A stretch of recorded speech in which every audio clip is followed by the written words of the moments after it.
Okay, before we go over our watercolor techniques, we have our paint, our pans, our clean water, and our dirty water. Right now, I already have some paint right here and on my paper, but let's say I want to mix colors. So I'm going to wash off my brush in the dirty water, okay?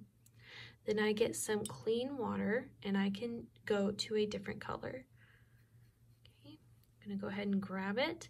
I can put it on my paper as I like, or like I said, if I wanted to mix it, I would mix in my pans, not in the watercolor itself. So I'm going to mix it in my pans right here.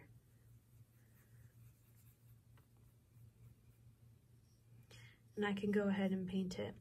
If I've mixed my color right here and I wanted to grab more of that purple, I would need to wash off my brush,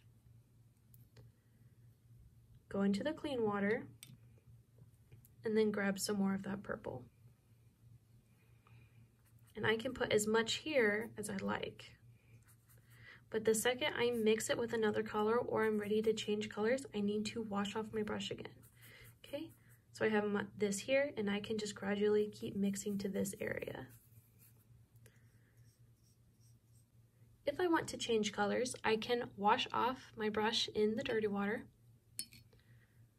get my clean water, and get my new color.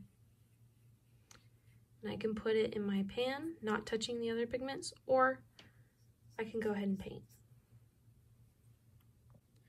Okay, the first watercolor technique we're going to do is wet on dry.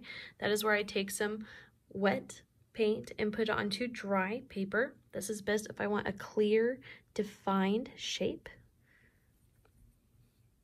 So if I go like this, we can see that the watercolor doesn't spread out, okay? So if you're working on some very fine, detailed stuff and you don't want it to bleed into other colors, I recommend doing wet on dry. Now let's say that I'm doing wet on wet.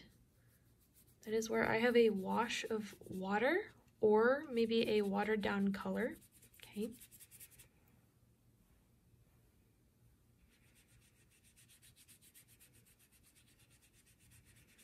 And this would be if I want my colors to bleed together. So what I can do is I can take that color or another color and I can bleed those colors together. And the more water I add, the more it will spread. So you can look. Here's my wet on wet. So that is for blurrier, not defined shapes, and more for mixing your colors together on the paper. Now let's say that my brush is pretty dry, but I still have some wet paint in my pan. I can go ahead and take a little bit of it and add some texture to my paper.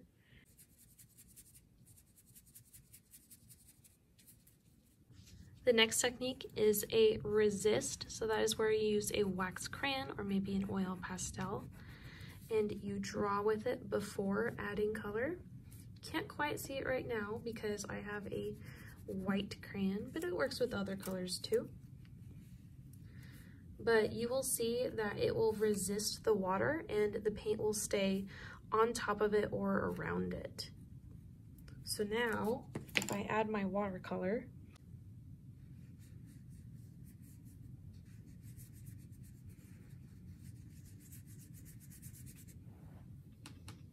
pretty cool, right?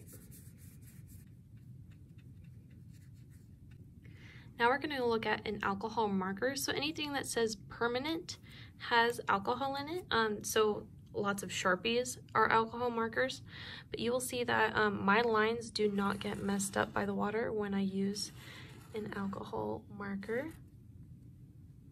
If I had a water-based marker or maybe a water-based pen, it would bleed everywhere.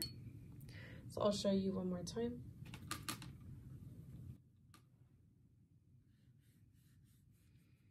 See how that doesn't mess up my lines at all? They stay exactly where they are. The water doesn't bother it. The final watercolor technique we'll learn today requires a lot of water. Okay, then you're going to add some salt to the area. You can barely see it now, but it's already starting to push the watercolor away, and once it dries, we can rub off the salt and you'll see a really cool effect.